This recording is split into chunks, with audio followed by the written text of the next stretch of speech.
സയൻറ്റിസ്റ്റിനെ പറ്റിയൊരു വീഡിയോയിലേക്ക് എല്ലാവർക്കും സ്വാഗതം. ഇന്നിവിടെ തയ്യാറാക്കുന്നത് വൈറ്റ് ഫോറസ്റ്റ് കേക്കാണ്. അത് അച്ഛനാണ് നിങ്ങൾക്ക് വേണ്ടി തയ്യാറാക്കുന്നത്. നിങ്ങളെല്ലാവരും വീഡിയോ സ്കിപ്പ് ചെയ്യാതെ കാണണം. നല്ല സൂപ്പർ ടേസ്റ്റി ആയിട്ടുള്ള ഒരു കേക്കാണ്. അതിനു മുമ്പായി എൻ്റെ ചാനൽ നിങ്ങൾ സബ്സ്ക്രൈബ് ചെയ്തില്ലെങ്കിൽ ഓടിപ്പോയി ഒന്ന് സബ്സ്ക്രൈബ് ചെയ്യണം. ഇനി നമുക്ക് വീഡിയോയിലേക്ക് പോകാം. അപ്പോൾ നമ്മളിന്നിവിടെ ഐസിങ് ചെയ്യാൻ പോകുന്നത് വൈറ്റ് ഫോറസ്റ്റ് കേക്കിനാണ്. അപ്പോൾ നമ്മൾ ഈ സ്പോഞ്ച് കേക്ക്, വാനില സ്പോഞ്ച് കേക്കാണ് നമ്മൾ വൈറ്റ് ഫോറസ്റ്റിന് വേണ്ടിയിട്ട് ഉപയോഗിക്കുന്നത്. ഈ വാനില സ്പോഞ്ച് കേക്ക് എങ്ങനെയാണ് ഉണ്ടാക്കുന്നുള്ളതിൻ്റെ വീഡിയോ ഞാൻ ഡിസ്ക്രിപ്ഷനിൽ ഇട്ടിട്ടുണ്ട്. പിന്നെ ഐ ബട്ടണിൽ നിങ്ങൾക്ക് കാണാനായിട്ട് കഴിയും. നല്ല സ്പോഞ്ചി ആയിട്ടുള്ള കേക്കാണ്. നല്ല സ്മൂത്തായിട്ട് എങ്ങനെ ഉണ്ടാക്കുന്നത് വീഡിയോ ഞാൻ ഇട്ടിട്ടുണ്ട്.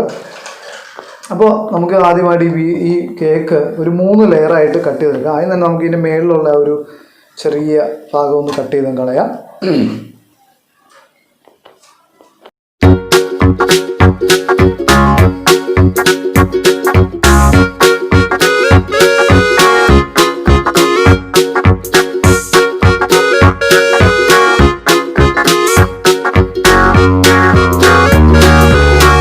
അപ്പോൾ നമുക്കിനി കേക്ക് ഐസിങ് ചെയ്യാനായിട്ടുള്ള ക്രീം എങ്ങനെയാണ് തയ്യാറാക്കിയെടുക്കുന്നത് നോക്കാം. വിപ്പിംഗ് ക്രീം ഞാനിവിടെ ഉപയോഗിക്കുന്ന വിപ്പിംഗ് ക്രീം വിവോയുടെ വിപ്പിംഗ് ക്രീമാണ് ഉപയോഗിക്കുന്നത്. ഇത് പ്രത്യേകിച്ച് ഇതിനകത്ത് ഷുഗറൊന്നും ആഡ് ചെയ്യേണ്ട ആവശ്യമില്ല. ഷുഗറൊക്കെ ആഡ് ചെയ്ത് വരുന്നത് നല്ല മധുരത്തോടുകൂടി വരുന്നത്. അപ്പോൾ നമുക്ക് ഈ വിപ്പിംഗ് ക്രീം 1 കപ്പാണ് ഞാനിവിടെ എടുക്കുന്നത്.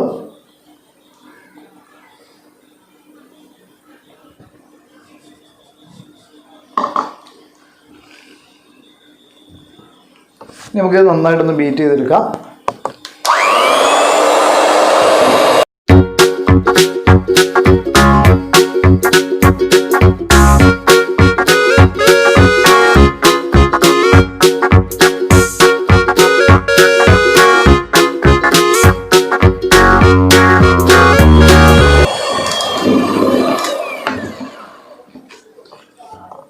നമ്മുടെ വിപ്പിംഗ് ക്രീം കുറച്ച് നേരം ഞാൻ ഏതാണ്ട് ഒരു 2-3 മിനിറ്റ് ഇത് വെയിറ്റ് ചെയ്തപ്പോൾ തന്നെ ഇതിൻ്റെ ആ ഫോമൊക്കെ ഒന്ന് മാറിയിട്ടുണ്ട്. ഇതുപോലെ ആയിട്ടുണ്ട്. പക്ഷേ ഇത് പോരാ, കുറച്ചുകൂടെ ഇത് സ്റ്റിഫായിട്ട് കിട്ടണം. എന്നാലാണ് കറക്റ്റായിട്ട് നമുക്ക് ഐസിങ് ചെയ്യാൻ പറ്റുള്ളൂ.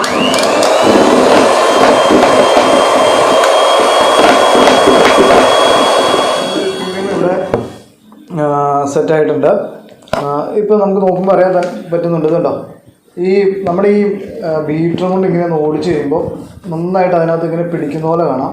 അതുപോലെ തന്നെ ഇത് കണ്ടോ, ഇതിനകത്ത് ഇങ്ങനെ ഒരു കട്ട പോലെ ഇതിനകത്ത് പിടിച്ചിരിക്കും. ഇതാണ് ഈ വിപ്പിംഗ് ക്രീമിൻ്റെ കറക്റ്റായിട്ടുള്ളൊരു ഫോം. അതുപോലെ തന്നെ നമുക്ക് സ്പാച്ചിലയിൽ ഇത് എടുത്തു കഴിയുമ്പോൾ നല്ല ബലത്തോടു കൂടി അത് അവിടെ ഇരിക്കും, ചാടിപ്പോകാതെ. അപ്പോൾ ഈ ഒരു പരുവത്തിൽ വേണം നമുക്ക് വിപ്പിംഗ് ക്രീം തയ്യാറാക്കിയെടുക്കേണ്ടത്. ഇതിനൊരു പ്രത്യേക ടൈമൊന്നും പറയാൻ പറ്റത്തില്ല. കാരണം ഓരോരുത്തരുടെ ബീറ്ററിൻ്റെ സ്പീഡും വിപ്പിംഗ് ക്രീമിൻ്റെ ഇതൊക്കെ വെച്ചാണ്, അതിൻ്റെ തണുപ്പ് കാര്യങ്ങളൊക്കെ വെച്ച് നമുക്ക് കൃത്യമായിട്ടൊരു സമയം പറയാൻ പറ്റത്തില്ല. പക്ഷെ എങ്കിലും നമുക്ക് കാണുമ്പോൾ അറിയാം, നല്ല ഈ ബീറ്റർ ഇങ്ങനെ പതുക്കെ ഇങ്ങനെ ഓടിക്കുമ്പോൾ നല്ലതായിട്ട് അതിനകത്ത് പിടിച്ച് നമുക്ക് ഇച്ചിരി പ്രയാസം തോന്നും ഇതുപോലെ ഇങ്ങനെ ഓടിക്കുമ്പോൾ. അതുകൊണ്ട് ഇതിനകത്ത് നന്നായിട്ട് പിടിച്ചിരിക്കും. ഈ പരുവാണ് കറക്റ്റായിട്ട് വിപ്പിംഗ് ക്രീമിൻ്റെ ഒരു പരുവം. അപ്പോൾ ഇനി നമുക്ക് കേക്ക് ഐസിങ് ചെയ്യാം. നമ്മുടെ കേക്ക് നമുക്ക് ഐസിങ് ചെയ്തെടുക്കാം. അതിനായിട്ട് എന്തൊക്കെയാണ് വേണ്ടതെന്ന് നമുക്ക് നോക്കാം. ഞാൻ വിപ്പിംഗ് ക്രീം തയ്യാറാക്കി ഇവിടെ വെച്ചിട്ടുണ്ട്. പിന്നെ വേണ്ടത്, ഞാൻ കുറച്ച് വൈറ്റ് ചോക്ലേറ്റ് ഗ്രേറ്റ് ചെയ്തെടുത്തിട്ടുണ്ട്. അപ്പോൾ അതിൻ്റെ ലെയറുകൾക്കിടയിലിട്ട് ഇട്ട് കൊടുക്കാൻ വേണ്ടിയിട്ടാണ്. നമുക്ക് നമ്മുടെ കേക്ക് നല്ല ടേസ്റ്റ് കിട്ടാനായിട്ടാണ്. പിന്നെ ഞാൻ സ്ട്രോബെറിയുടെ ക്രഷും കൂടി ഇവിടെ ആഡ് ചെയ്യുന്നുണ്ട്. അത് നല്ല ഒരു വ്യത്യസ്തമായ ടേസ്റ്റ് നമുക്ക് കിട്ടും. അപ്പോൾ ഇതൊന്നും ഈ വൈറ്റ് ചോക്ലേറ്റിൻ്റെ ഇത് ഗ്രേറ്റ് ചെയ്തിട്ടുള്ളതോ അല്ലെങ്കിൽ സ്ട്രോബെറി ക്രഷോ ഒന്നും നമ്മൾ കടയിൽ നിന്ന് മേടിക്കുന്ന കേക്കിന് കിട്ടത്തില്ല. നമ്മൾ വീട്ടിലുണ്ടാക്കുന്നതുകൊണ്ട് നല്ല ടേസ്റ്റി ആയിട്ട് കഴിക്കാൻ വേണ്ടിയിട്ടാണ് ഇത് രണ്ടും ചേർക്കുന്നത്. പിന്നെ ഞാൻ ഷുഗർ സിറപ്പ് ഉണ്ടാക്കി വെച്ചിട്ടുണ്ട്. അപ്പോൾ നമുക്ക് കേക്ക് എങ്ങനെയാണ് ഐസിങ് ചെയ്യുന്നത് നോക്കാം. ഐസിങ് നൈഫ് കൊണ്ട് കുറച്ച് വിപ്പിംഗ് ക്രീം എടുത്തിട്ട് ഈ കേക്കിൻ്റെ ബേസ് ബോർഡിലോട്ട് നമുക്ക് തേച്ച് കൊടുക്കാം. എന്നിട്ട് നമുക്ക് ആദ്യത്തെ ലെയർ ഒന്ന് എടുത്ത് ഇതിലോട്ട് പ്ലേസ് ചെയ്യാം.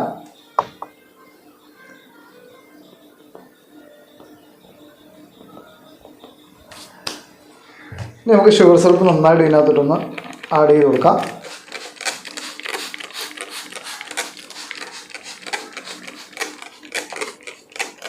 നമുക്ക് വിപ്പിംഗ് ക്രീം ഇതിനകത്തോട്ട് ആഡ് ചെയ്ത് കൊടുക്കാം. ഇപ്പം നമ്മൾ ഈ നൈഫ് വെച്ച് ഈ കേക്കിൽ ഇങ്ങനെ ഇത് ചെയ്തെടുക്കുമ്പോൾ ഒരു കാര്യം ശ്രദ്ധിക്കണം. ഈ കേക്കിൽ തൊടാതെ വേണം നമ്മൾ ഇത് ചെയ്തെടുക്കാനായിട്ട്. കാരണം എന്താണെന്ന് വെച്ചാൽ അതിൻ്റെ ക്രംസൊക്കെ ഈ കേക്കിൻ്റെ ആ ഒരു ക്രംസ് ഇതിനകത്തോട്ട് പറ്റാതെ വേണം നമ്മളിത് ചെയ്തെടുക്കാനായിട്ട്.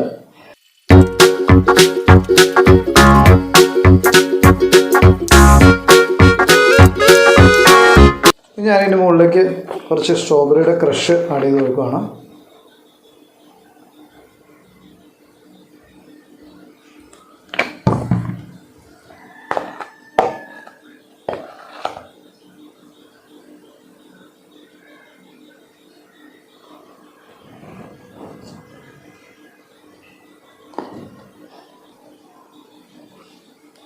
ഞാൻ ആദ്യമേ പറഞ്ഞ ഗ്രേറ്റ് ചെയ്ത് വെച്ചിരിക്കുന്ന വൈറ്റ് ചോക്ലേറ്റ് ഞാൻ മുകളിലേക്ക് ഇട്ട് കൊടുക്കുകയാണ്.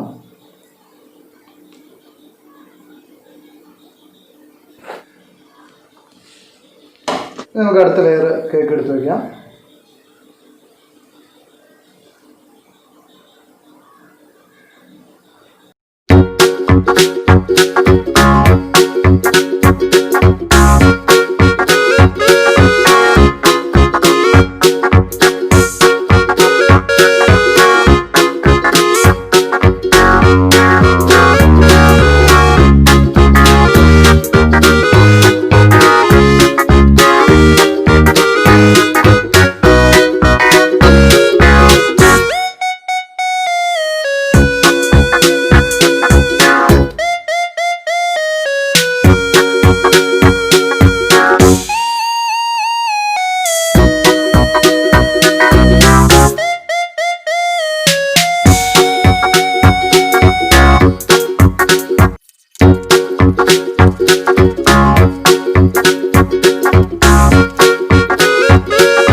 അപ്പോൾ നമ്മുടെ കേക്കിൻ്റെ ഐസിങ് ഇവിടെ കഴിഞ്ഞിരിക്കുകയാണ്. ഇനി നമുക്ക് ഇതൊരു 1 മണിക്കൂർ നമ്മുടെ ഫ്രിഡ്ജിൽ വെച്ച് തണുപ്പിച്ചതിന് ശേഷമാണ് ബാക്കി ഡെക്കറേഷനൊക്കെ ചെയ്യുന്നത്.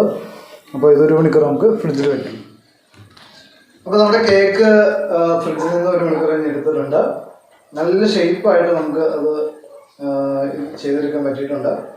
ഇനി നമുക്ക് സ്റ്റാർ നോസിൽ വെച്ചിട്ട് കുറച്ച് വിപ്പിംഗ് ക്രീമിൻ്റെ മേളിൽ സ്റ്റാർ നോസിൽ വെച്ചൊന്ന് നിങ്ങളുടെ ഫ്ലവർ പോലെ വരച്ച് ഒന്ന് ഡെക്കറേറ്റ് ചെയ്ത് കൊടുക്കാം.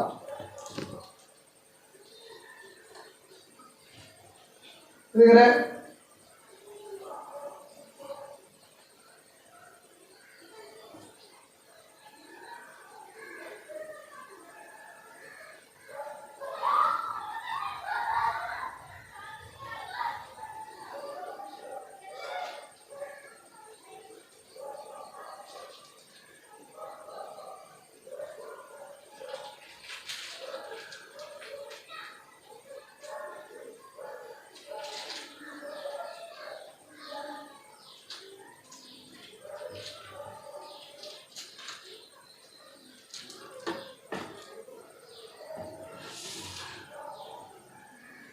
ഞാനിവിടെ വൈറ്റ് ചോക്ലേറ്റ് ഒന്ന് ഗ്രേറ്റ് ചെയ്തെടുത്തിട്ടുണ്ട് ഇച്ചിരി വലുപ്പത്തിൽ.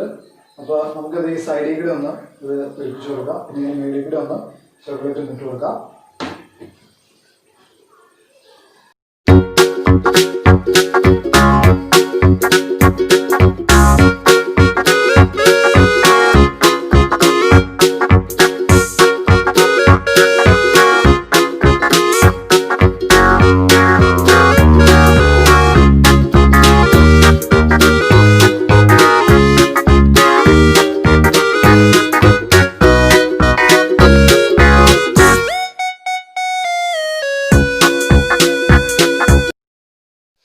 നമുക്ക് വരച്ചു കൊടുക്കുന്ന ചെറിയ സ്റ്റാർ നോസിൽ വെച്ച് വരച്ചു കൊടുക്കുന്ന ഫ്ലവറിൻ്റെ മേളിലേക്ക് നമുക്ക് കുറച്ച് ചെറിയ വെച്ച് കൊടുക്കാം. അതുകൊണ്ട് വെക്കുമ്പോഴാണ് അതിൻ്റെ കേക്കിൻ്റെ നല്ല ഭംഗിയായിട്ട് വരുന്നത്.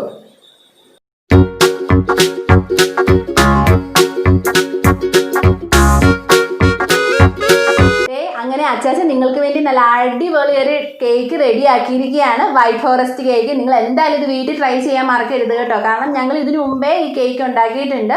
നല്ല സൂപ്പർ ആയിട്ടുള്ള ടേസ്റ്റാണ്. കാരണം നമ്മൾ കടയിൽ നിന്ന് മേടിക്കുന്നതിനേക്കാട്ടിലും നല്ല അടിപൊളി ടേസ്റ്റാണ്. കാരണം വൈറ്റ് ചോക്ലേറ്റ് ഒക്കെ നന്നായിട്ട് അതിൻ്റെ ഇടയ്ക്കൊക്കെ ഇട്ട് കൊടുത്ത് ഇത് കഴിക്കുമ്പോൾ തന്നെ നല്ലൊരു അടിപൊളി ഒരു രുചിയുമാണ്. നിങ്ങൾ എന്തായാലും ഇത് വീട്ടിൽ ട്രൈ ചെയ്ത് നോക്കണം. ഞങ്ങളുടെ വീഡിയോ നിങ്ങൾക്ക് ഇഷ്ടമായാൽ ലൈക്ക് ചെയ്യുകയും കമൻറ്റ് ചെയ്യുകയും ഷെയർ ചെയ്യുകയും ചെയ്യുക. സബ്സ്ക്രൈബ് ചെയ്തില്ലെങ്കിൽ ഓടിപ്പോയി ഒന്ന് സബ്സ്ക്രൈബ് ചെയ്യുക. അടുത്തൊരു വീഡിയോയുമായി കാണുന്നത് വരെ ബൈ ബൈ.